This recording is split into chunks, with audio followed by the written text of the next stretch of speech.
Well, fellas, today we're going to do an oil change on the IS300, and these are some of the stuff you're going to need. Obviously, you're going to get oil, right? You got to get oil and a filter. And I'm probably short because looking at this, somebody already marked it as the type of oil and how many quarts. And this only brings about 5 gallons. So I'm probably going to need another quart. Once you finally get it up in the air, like I did mine, I had to use the boards and stuff like that because, well, when you have a lip or your car is lower, that's the kind of stuff you got to do to get it on the ramps properly. But however you do it, once you get it up in the air and you come down here, you got to take a cover that is right here and is held by, is the cover. That's to have access to the oil filter. It's held by 4 of these 10mm heads or Phillip. Take that off to have access. And the dipstick, the drain plug. Now, here's the filter. Right there is the oil pan for the engine. Down there, the transmission oil pan.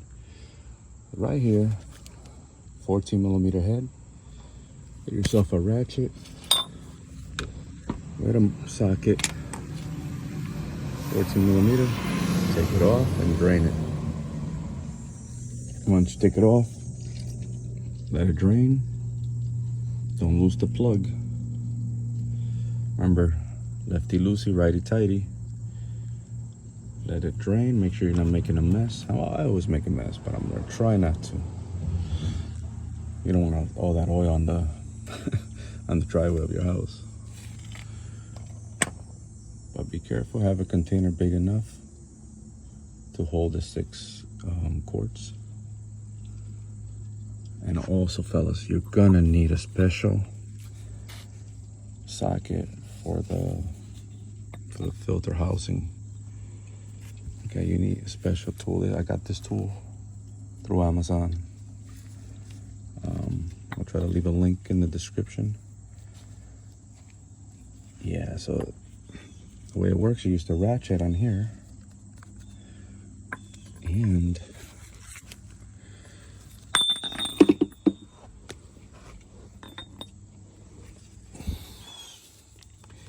it grabs onto the filter just right to the filter housing cap, whatever you want to call that part.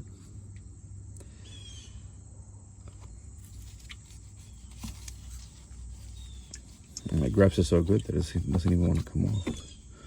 But it has the teeth, see the teeth on the side, to grab onto these parts.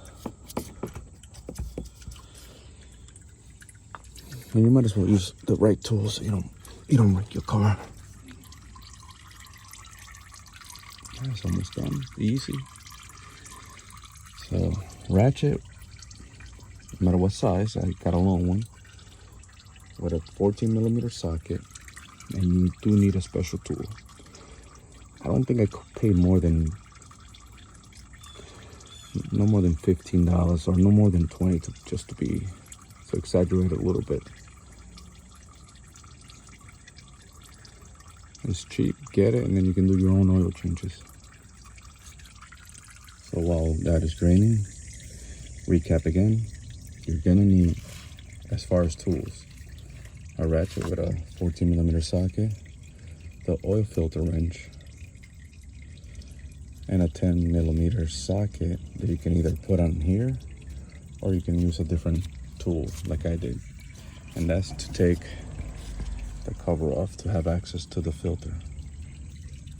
You're also gonna need a funnel. Now you can do without a funnel, but you might make a mess. And the funnel is for when you put the oil back in. And like I said before, you need the oil and you need the filter. You need 6 quarts. Get yourself 7 to have enough, because I think it takes 6.8. So a little bit over 6. And while you're here, take a look at your tires. Look for any leaks. Take a good look at your exhaust, you know, the chassis. Inspect your car while you're here. It's always a good idea. Fellas, when it's done draining and you put the plug back in, do it by hand. No power tools, no ratchet or anything like that. Just make sure that it threads in nice and easy. You don't want to damage the threads in any way, okay? So by hand, once it stops turning, then use the wrench. And when you're doing it, once you want to snug it, just nice and tight, but not crazy. You don't want to break it. That's it. Doesn't take much. Nice and tight, but not crazy tight.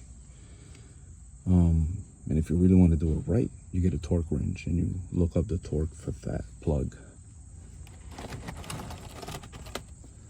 Always make sure you wipe it clean. If you got any brake cleaner, clean it with brake cleaner.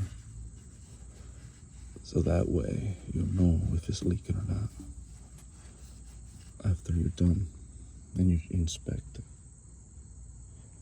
All right, now we move on to the filter. The reason why I'm speaking so low, because it's early in the morning. My neighbors are like right here, right next door. And I don't want to be a bother to anybody. I hate being a bother. Well, it's not that early. It's 10 o'clock in the morning. Everybody should be up by now. But it's the weekend. And I don't want to bother nobody. All right, let's get this bad boy. All right. So the tool is on there and the ratchet is on there. I got enough room, as you can see, to turn it. I'm going to turn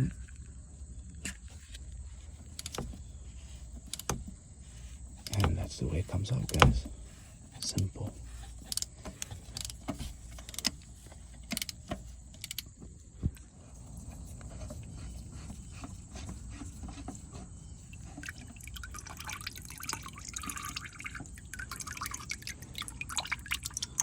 Yep, some oil does come out. We gotta let it drain.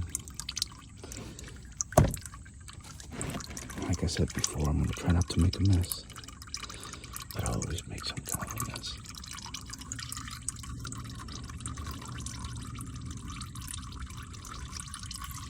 So once you're comfortable with taking the cap off, you take it off, finish unscrewing it, and there it is. Right? So in the kit, there's gonna be the filter, and there's gonna be the O-rings. And I think on the bottom of the cap, there's a plug that you can actually use to drain the oil from the filter housing. And there's a seal on that too, but I'll show you in a minute. Just gotta drain it. I'll let it finish drain. I don't make a mess. I'm trying not to make a mess, fellas. But like I said before, I always do. And here you have it, guys. Here's the cap again, filter. Took the filter out. That's the way it looks. This is the way it looks without the filter. Filter doesn't have a specific way that goes in, I guess. It's the same on both sides. And this comes right off. You gotta just maybe smack it or something because it bites pretty hard, as you can see. And if you were wondering, there's no special socket. I mean, you can use a socket that's this size, but you can also put the 3/8 ratchet right in there to drive it like a socket. Yep, there it is. So I needed both hands. Came out. That's how it looks in the bottom again. It says Toyota. That's it. Now I'm going to clean it up, put the new filter in, and put it back in the car. Okay, guys, once you put the filter back in, make sure that it's all the way in. This metal piece has to be in the center, right? There's no metal piece here. There's a metal piece here. That's part of the housing. It has a spring. Just make sure it's all the way in, right? Now I'm going to get a little screwdriver to pry this O-ring off, replace the O-ring. There's the new O-ring in the container, on the box, sorry. And like I said, there's another O-ring for this part. Okay, I didn't disturb this. I'm not even gonna mess with it. I'm gonna put the new one here and call it a day and send it back in. But you do what you want to do. If you want to change it, you change it. Whatever makes you happy. All right, guys, the new O-ring is in. But here's another tip. Always lubricate the O-ring with fresh oil.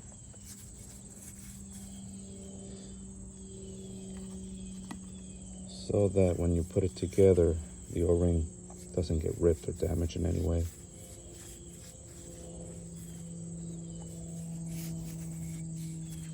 All right.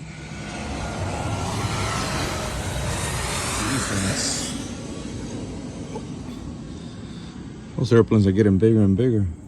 All right, so once you got it in, guys, thread it by hand, like I said before with the plug, by hand. Make sure you don't cross thread it. Make sure it grabs nice and snug. Don't force it in any way, because you'll regret it if you ruin the threads on the house and you'll have big problems. So once it's in, then use the ratchet on here like I did before with the socket. And you make it nice and tight. Not crazy tight. So like I was saying before, put it in with the ratchet once you know the threads are on right. And just, when it stops, give it a little snug, and that's it. Nothing crazy, folks. All the way on there, nice and snug. Definitely the tool, the filter wrench tool, it does get stuck on there, so you have to fight it. Try not to break it and try not to damage anything. You have to kind of pry it out. It will come out, obviously, because it goes in nice, but it just grabs on a little too tight. At least mine does. You know, I got it out. Just gotta pry on it a little bit. I ended up putting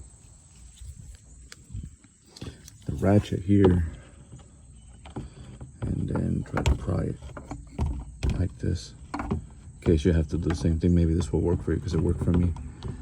Or a bar, pry bar or something, okay? I do guess mine got stuck. I don't know why. It did the first time too. Last time I used it. That's just another tip, guys. It's easy, not a big deal. Now I'm gonna put the cover back on. All right, fellas, when you're ready to put the oil back in, remove the cap. From here, put your funnel in and start pouring the oil. It's that simple. Like I said, this jug only has 5 gallons, but this car takes 6.8. So I'm gonna put that in, and I'm gonna go get some more oil to finish the job. But it's simple. Just make sure you always put the cap back in. Don't forget it. Make sure it's nice and tight by hand. You don't need a wrench for that. Simple, easy. I hope this video helps you in any way. Leave a comment. Tell me what you would have done different. What you do. Criticize me. It's all good. As long as you leave a like and a comment, it's all good. Appreciate it. Thank you. Fellas, when you're done with the oil change, before you take off with your car, verify, start it up, and make sure that it's not leaking from anywhere. Just another tip for you guys. Make sure it's not leaking. That is just water that's leaking from the AC. That is normal. Every car does it. But make sure there's no engine oil leaking. Okay, once you do that, then you're good to go. And another thing, I did mention the oil, what type of oil, but brand, you can use whatever brand you like. Just make sure it's full synthetic. That is important. And it has these numbers, right? That's what you want. Brand is whatever brand you want to use. Hope this helped. Thank you very much. Thank you for watching again.